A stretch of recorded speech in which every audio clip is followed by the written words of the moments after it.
That's it. The die is cast and Nigerians are finally going to the polls in the much anticipated, much awaited and much talked about 2019 general elections. It's finally here. The whole world is waiting. Nigerians are waiting at home and abroad to see who emerges the next president of Nigeria, who is going to be in the reins of power in the next 4 years. Also, in less than 9 hours from now, everywhere in Nigeria, polling booths will see Nigerians of voting age and who have registered to vote going to the polling booths to choose the next president for the country, and also members of the National Assembly. This is The Verdict, a special Channels television program. If you've been following us in the last few days, we opened the studios for this special broadcast to monitor the elections and bring you a blow-by-blow account of what's happening in the course of the elections. We're talking about the preparation, we're talking about the people, we're talking about different issues that are surrounding the elections. I'm not here alone. Indeed, yes, he's not here alone, and it's great to be here again. I'm Ayotunde Balogun, and just like Kayode has said, it's going to be an interesting time taking a look at the preparations for the 2019 general elections. As always, we'll have our panel of discussants who will be joining us in the studios to take a look at some of the issues we're going to be talking about in just a moment. Without further ado, let me just start by introducing them. First on the list, we have Mr. Pt.1, who is a legal practitioner, is one of our consultants for the special election coverage. As you already know, he's also a friend of the House. It's great to have you, Mr. Ogunye. Yeah, it's my pleasure to be here. Thank you. And we also have Mr. Nnamdi Ukamba, who is also a legal practitioner, who will also be taking a look at some of the issues we'll be discussing as well in the course of the program. Great to have you as well. Thank you very much. It's a pleasure. And of course, from Abuja, we're expected to be joined by Dr. Sam Amadi, a political scientist who is a senior lecturer of the Department of Law and Bayes University in Abuja. Great to have you. Yes, indeed. He will definitely be talking about the elections as well with us. So it's going to be a great time, and we definitely can't wait for the events that will be following in the course of the program. Absolutely, it's going to be a great time. I just told, I was just discussing with Mr. G.T. Ogunye here that it feels like deja vu. Just 4 years ago, we were doing this exactly on the eve of the elections. Let me ask you, has anything changed? What's your angle? Well, 4 years may be a short time in the life of a nation or a country, but certainly it's a long time in the life of a man or a woman. Anything can happen within 4 years, and I guess that's partly the reason the framers of the Constitution gave a tenure or a term of 4 years, meaning that if an incumbent is not willing to take a second term, he can do one term and be done. In South Africa, Nelson Mandela, post-apartheid. All right, I'd like you to hold your thought, and I'm very sorry to cut you short, but I'm told now that our correspondent, Gloria Ume-Ezeoke, is in front of the INEC office, and we understand that there is a crucial meeting going on there at the INEC office. I can see Gloria through the monitors there. Gloria, if you can hear me, tell me what we need to know now. Thank you very much. We're live at the headquarters of the Independent National Electoral Commission here in Abuja. Security has been heightened around here. We understand actually that there is a meeting ongoing, because at the moment no one is allowed to go close to the building. We have reporters all around here, and we have been barred from getting close to the gates. So we don't know what exactly the focus, the purpose for this meeting is, but there have been speculations, although, that about an uncertainty of tomorrow's elections. Nobody nobody knows yet how true this is, what exactly is going down. Already, I spoke earlier to the Nigerian civil society, and many of them expressed concern about the inadequate materials that are available for tomorrow's election. So we're just right here waiting. We intend really to gain access to see how much of all of this is true.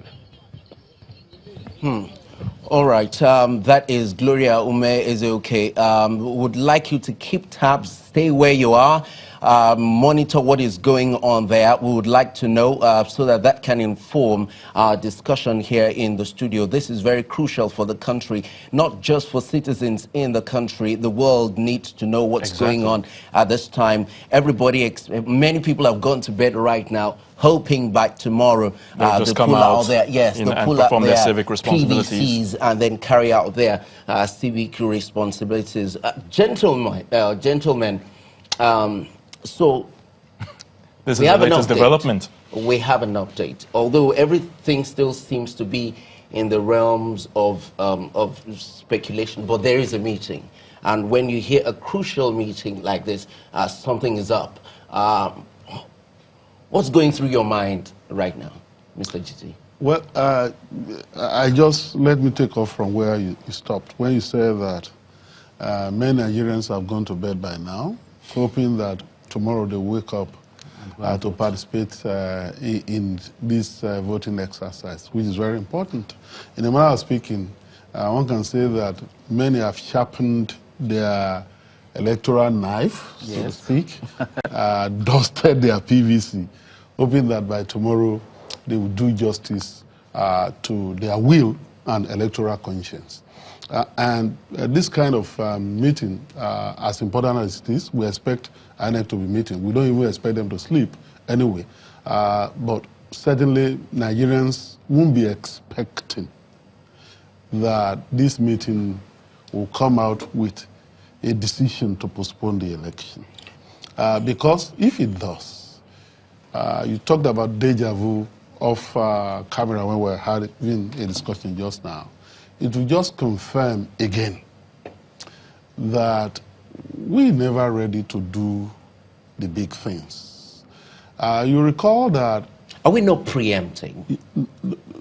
We're analyzing, and we're raising a hypothetical situation.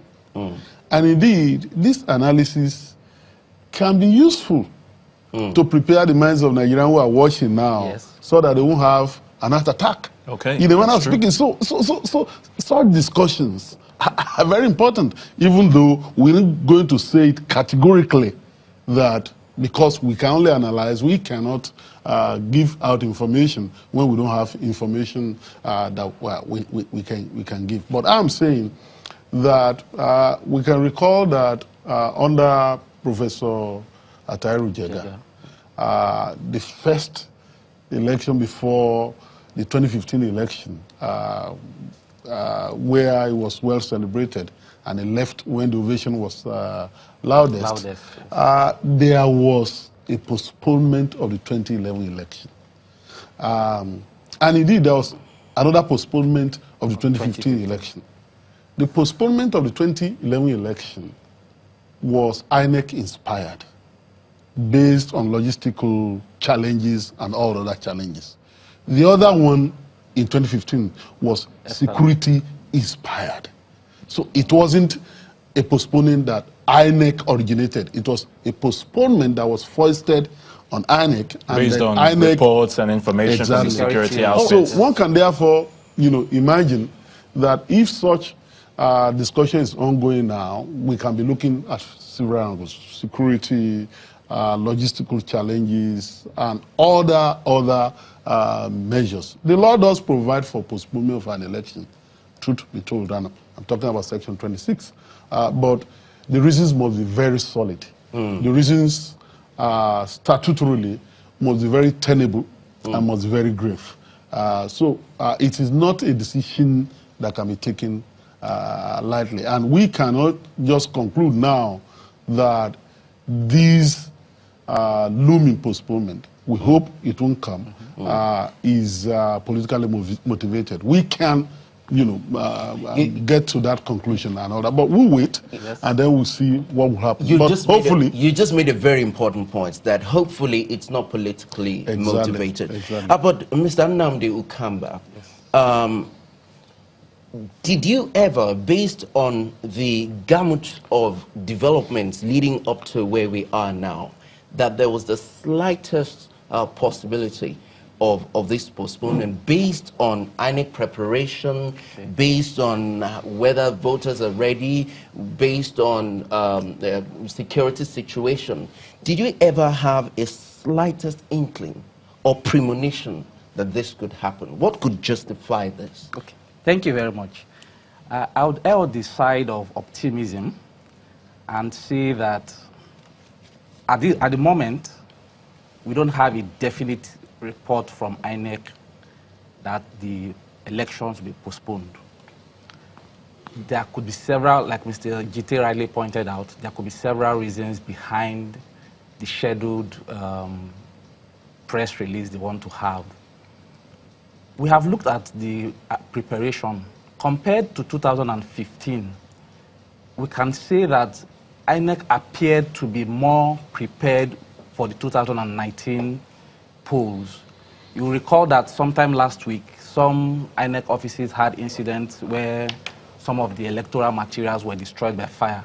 Just today, I was looking at the INEC Twitter feed, and I found that they have replaced those materials that were destroyed in those fires last week or 2 weeks ago. That gives you a little bit of indication that, okay, somebody somewhere had a backup plan just in the event that something like this happens. Now, Mr. Gite also pointed out to the fact that it could be politically motivated.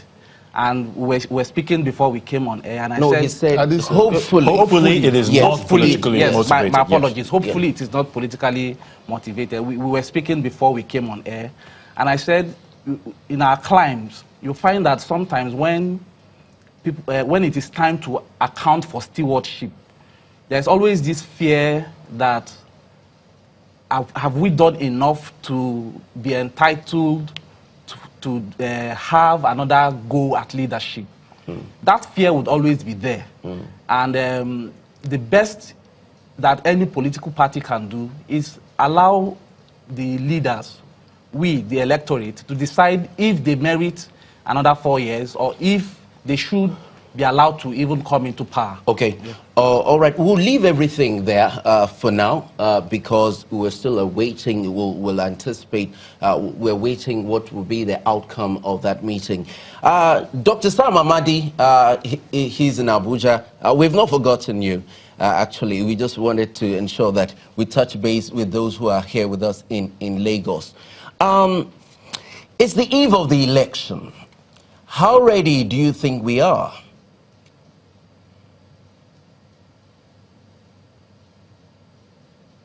Well, I think first, let me say that it doesn't seem that we are more ready than INEC in 2014 to 2015. But so far, you begin to assess INEC's readiness depending on how much information they give out. Until the rubber meets the road, you wouldn't know how prepared they are. So up until now, the major issue has been the availability of voters' card, PVC, and that gave us an inkling that perhaps there are some logistic challenges and gaps in project management with INEC because, INEC had to extend collection date, and still significant number of persons have gone to INEC offices without getting their PVC, and some people get report that PVCs have not arrived and may not arrive. So essentially, it gives indication to gaps in INEC planning and project management.